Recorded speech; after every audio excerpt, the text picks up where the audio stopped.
Welcome guys.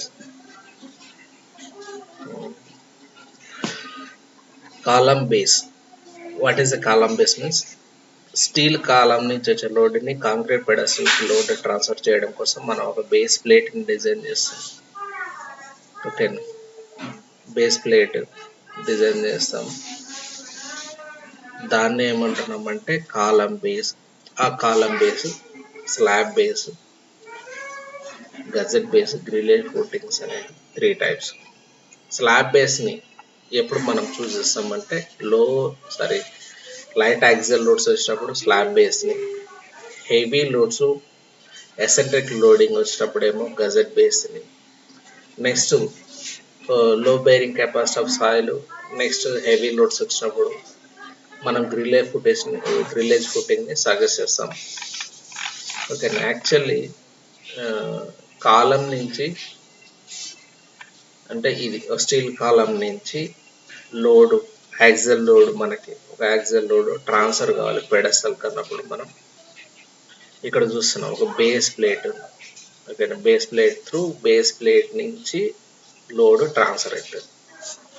ఓకేనా, ఇక్కడ చూసినారా బేస్ ప్లేట్ని ఫుటింగ్కి కాంక్రీట్ పెడస్టల్కి, బేస్ ప్లేట్ కాంక్రీట్ పెడస్టల్కి కనెక్షన్ త్రూ బోల్టింగ్ ఇష్టం.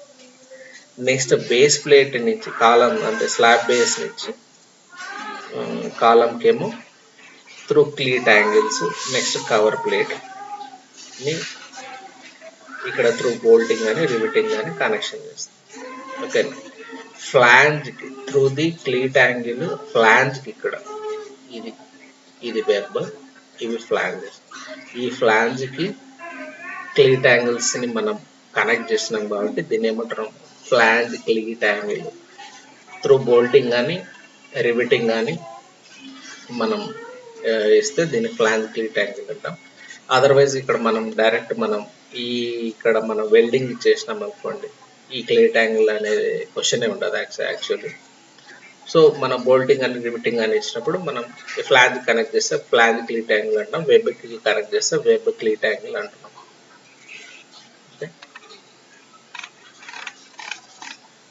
Next gazette base. Gusset base అంటే ఇక్కడ గజెట్ ప్లేట్ని మనం కనెక్ట్ చేస్తాం. ఇక్కడ మనం చూస్తున్నాం గజెట్ బేస్ని. Actually heavy loads, eccentric loads వచ్చినప్పుడు మనం we will suggest this gusset plate అన్నమాట. గజెట్ ప్లేట్ని మనం డిజైన్ చేస్తాం. Right,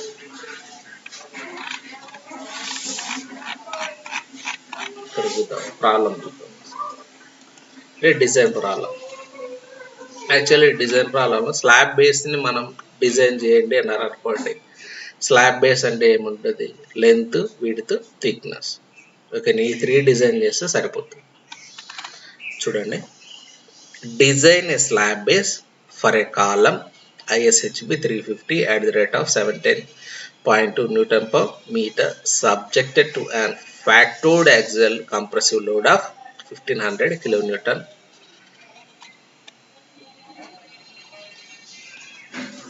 for the following condition. ఇక్కడ 2 కండిషన్స్ ఇచ్చినాడు ప్రాబ్లంలో. కండిషన్ ఏమి, load is transfer to the base plate by direct bearing of the column flanges. Next condition B, load is transfer to the base plate by welded connection. The column end and base plate are not machined for bearing. The base rests on concrete pedestal of grade M20, Fu 410 megapascal, Fi 250 megapascal.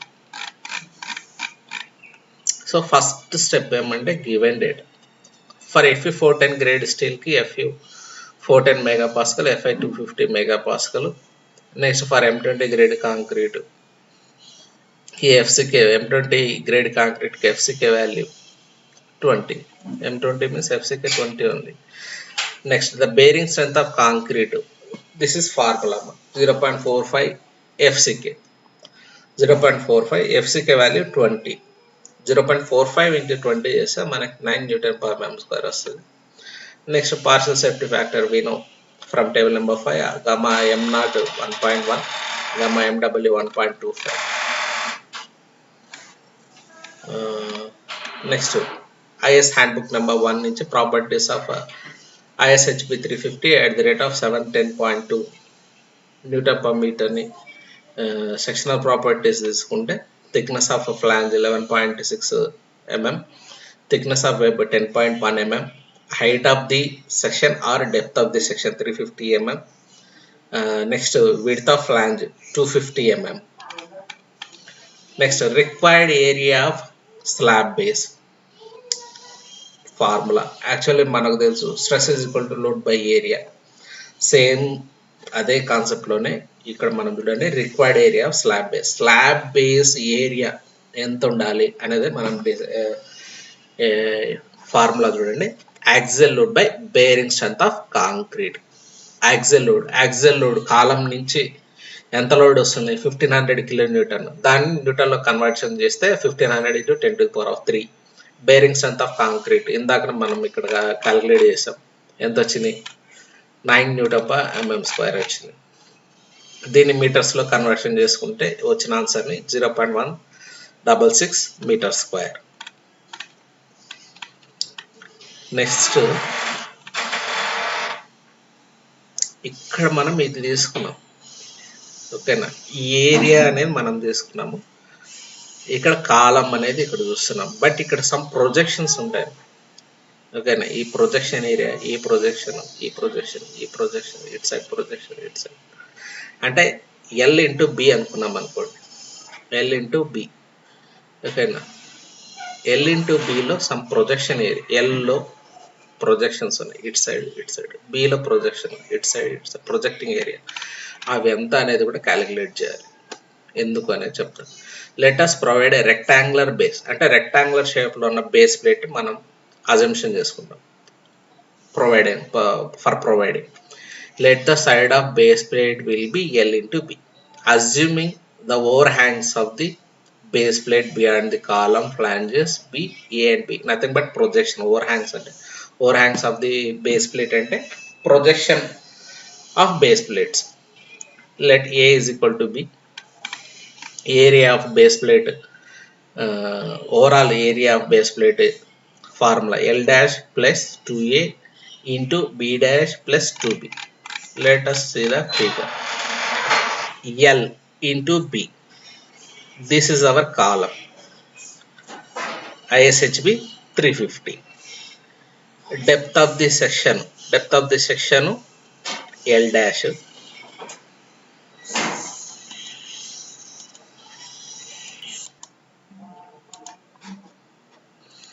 L into B అన్నాం కదమ్మా, అంటే depth of the section L dash, width of the flange B dash,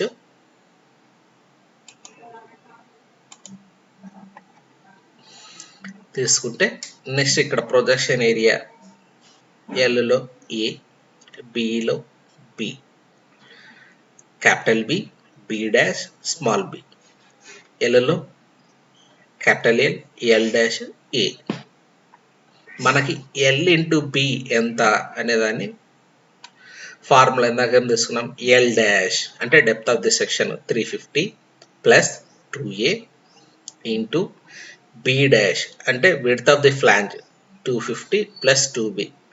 ఇందాక మనకు overall area of base plate మనకు ఎంత వచ్చింది 0.166 metre square, 0.166 m².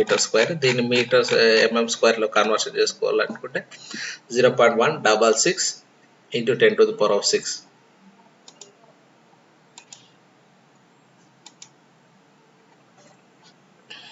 is equal to 350 plus 2A into 250 plus 2B. Then some from here A is equal to B, ఇందాక మనం condition అనుకున్నాం అది A is equal to B అనే condition తీసుకుంటే A value we will get 55.24. let us say A value is 60 mm, so A is equal to B కాబట్టి B is also 60 mm. so L is equal to L dash plus 2A, 350 plus 2 into 60, B is equal to B dash plus 2B, 250 plus 2 into 60. L value 470 mm, B value 370 mm. So here area of base plate L into B value 173900 mm square. Next, third step, the bearing pressure of concrete. The bearing pressure of concrete should be less than 0.45 FCK undali. Let us find out that bearing pressure of concrete W is equal to P by A. What is P? Load coming from the column divided by area of base plate. Load coming from the column 1500 kilonewton. 1500 into 10 to the power of 3 Newton divided by 470 into 370. ఇందాక మనం calculate చేసిన area of base plate చేసుకుంటే bearing pressure of concrete ఎంత వచ్చింది 8.625. It should be less than 0.45 FCK. ఇది condition అనమాట. ఈ condition satisfy చేయాలి. సో 0.45 FCK చేసి మనకు 9 Newton per mm square వస్తుంది. So here condition is safe. Then we will go for thickness. ఎందుకంటే మనకు బేస్ ప్లేట్లో length, width, thickness base plate. ఓకేనా? లెంత్, విడ్త్ని మనం ఫైండ్ అవుట్ చేసాం. నెక్స్ట్ థిక్నెస్ని క్యాలిక్యులేట్ చేయాలి. థిక్నెస్ని క్యాలిక్యులేట్ చేయాలంటే IS 800 2007 స్టీల్ కోడ్ బుక్లో పేజ్ నెంబర్ 47లో ఫార్ములా ఉందమ్మా. ఇది చూడండి. స్లాబ్ బేస్ 7.4.3.1లో the minimum thickness of rectangular slab base supporting for columns under axial compression shall be TS is equal to root of 2.5 W A square minus 0.3 B square into gamma m naught by Fi should be greater than thickness of flange. That formula, this one only. So 2.5 W value, nothing but bearing pressure of concrete 8.625 A square అంటే 60 square minus 0.3 B square 60 square into gamma m naught value 1.10 Fi value 250 చేస్తే మనకి 15.458 వస్తుంది. Let us say 16 mm, which should be greater than TF అంటే 11.6 mm thickness of flange.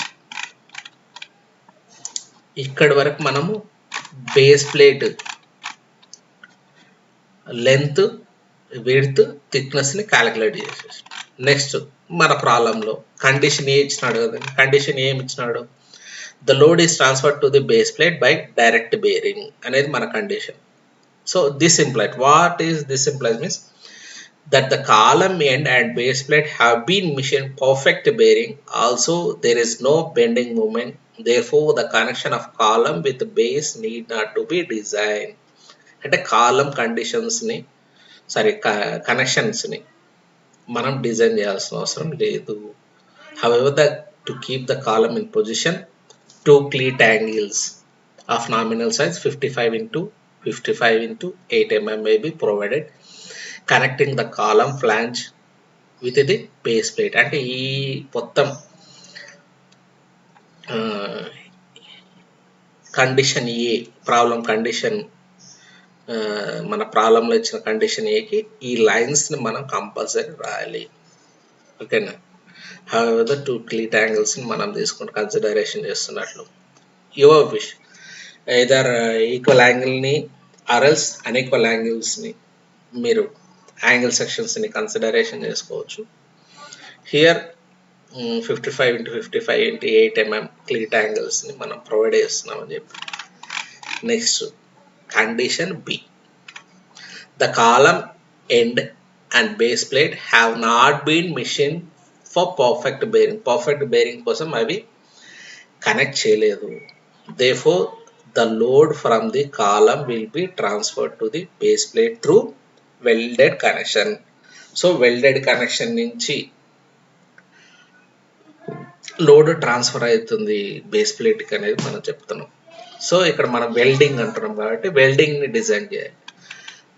C length available for welding around the column, అంటే ఎంత length available ఉంది మనకి అనుకుంటే చూడమ్మా, ఎంటైర్ కాలం చుట్టూ మనం వెల్డింగ్ చేయాలి.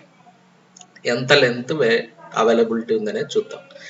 LA length available is equal to 250 into 2, ఇవి విడ్త్ ఆఫ్ ఫ్లాంజ్ 250 ఇంటూ 2, ఇటు సైడ్ అటు సైడ్, ప్లస్ 2 ఇంటూ 250 మైనస్ 10.1, ఇది 250 మైనస్ 10.1 అంటే thickness of web, 250 minus 10.1, 250 minus 10.1 అంటే 2 టైమ్స్ ఇక్కడ, ప్లస్ 2 ఇంటూ 350 మైనస్ 2 ఇంటూ 11.6 అంటే ఇది 2 టైమ్స్, అటు 350 అంటే depth of the section minus 2 times of thickness of flange. Okay, 2 into 350 minus 2 into 11.6. Overall వచ్చేస్తే మనకు లెంత్ అవైలబిలిటీ 1633.4 mm వస్తుంది. Let us provide 8 mm fillet weld. మనం అజంప్షన్ చేసుకుంటాము 8 mm ఫిల్లెట్ వెల్డ్ అజంప్షన్ చేసుకోవచ్చు. Next end returns. 2s will be subtracted at the ends of the each fillet weld length to get the effective length that can be provided. ఇక్కడ end returns ని మనం subtraction చేయాలి overall available area నుంచి. ఓకేనా, number of total end returns I section కి జనరల్గా 12 ఉంటాయి చూడండి. 1 2 3 4 5 6 7 8 9 10 11 12 ఎండ్ రిటర్న్స్ ఉన్నాయి. So effective length provided is equal to overall length availability మనకు ఎంత ఉంది 1633.4 minus 12 end returns into 2s, 2 times of size of wealth, 2 into size of weld 8 mm. Right చేస్తే మనకి ఎఫెక్టివ్ లెంత్ ప్రొవైడెడ్ ఎంత 144.4 mm వస్తుంది. Next throw thickness formula ఏమి K into yes. వెల్డింగ్లో మనకి formula ఉంటుంది K ఇంటూ ఎస్ అంటే K value base ప్లేట్కి కాలంకి మధ్యలో ఉన్న యాంగిల్ 90 degrees ఉంటుంది. 60 to 90 degrees ఉన్నప్పుడు ఓకేనా K వాల్యూ ఎంత తీసుకుంటాం జనరల్గా 0.7. Next size of weld 8 mm. So throat thickness is equal to 5.6 mm. Next strength of weld per mm length. What is the formula K into S into FU by √3 into 1.25. KS value ఇందాక మనం చేస్తే 5.6 into FU value 410 √3 MW 1.25 చేస్తే strength of weld per mm length మనకు ఎంత వచ్చింది 1060.47 Nm. Required length of wealth. Required length మనకు formula ఏమంటే load by strength of weld per mm length చేసుకుంటే మనకు లోడ్ ఎంత కాలం నుంచి వచ్చే లోడ్ ఎంత ఉంది మనకి 1500 kN ఉంది. దాన్ని న్యూటన్స్లో కన్వర్షన్ చేస్తే 1500 into 10⁻³ divided by strength of weld per mm length 1060.47 చేస్తే 144.46 mm.